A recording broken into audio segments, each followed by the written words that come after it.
Hello सखीज kitchen मीनाक्षीमध्ये तुम्हा सर्वांचं खूप खूप स्वागत. आज मी गवारीची चमचमीत चविष्ट अशी रस्साभाजी बनवणार आहे. सुरुवातीला एक वाटण तयार करून घ्यायचं आहे. त्यासाठी थोड्याशा तेलामध्ये थोडं सुकं खोबरं घालून घेतलेलं आहे.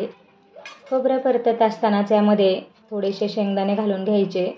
2 ते 3 व्यक्तींसाठी गवारीची रस्साभाजी बनवायची आहे, त्या प्रमाणात साहित्य घेतले. शेंगदाणे आणि खोबरं खमंग भाजून घ्यायचं आहे. भाजल्यानंतर काढून घ्यायचं आणि एक मध्यम आकाराचा कट केलेला कांदा घालून घेतलेला आहे आणि तो लालसर होईपर्यंत परतून घ्यायचा आहे.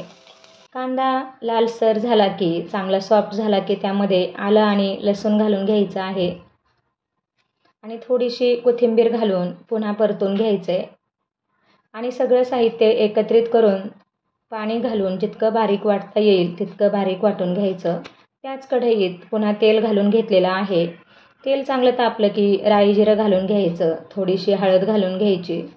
कांदा लसूण मसाला पाऊण चमचा घेतलेला आहे. अर्धा चमचा धना पावडर, पाव चमचा गरम मसाला घेतलेला आहे. तेलामध्ये छान परतून घ्यायचं आहे. मंद गॅसवर परतून घ्यायचं आहे. परतत असताना यामध्ये 1 ते 2 चमचे पाणी घालायचं आहे. मसाला छान परतला की त्यामध्ये मीठ घालून घ्यायचं आहे चवीपुरतं आणि गवार घालून घ्यायची. मीठ मसाल्यामध्ये गवार चांगली परतून घ्यायची आहे आणि मंद गॅसवर झाकण ठेवून 2 मिनिटे वाफवून घ्यायची आहे.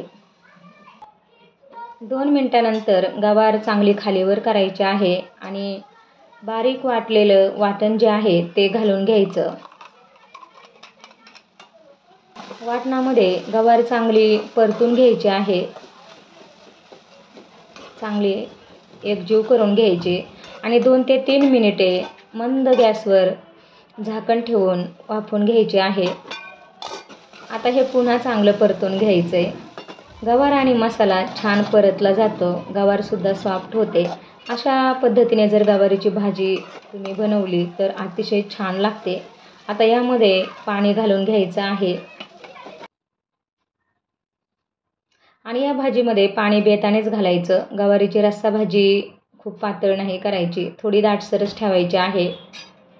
उकळी आली की यावर पुन्हा झाकण ठेवायचे आणि गवार चांगली सॉफ्ट शिजवून घ्यायची.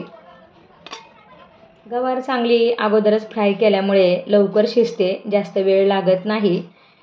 इथे आपली गवार व्यवस्थित शिजली गेलेली आहे. यामध्ये कोथिंबीर घालून घ्यायची आहे आणि गॅस बंद करायचा.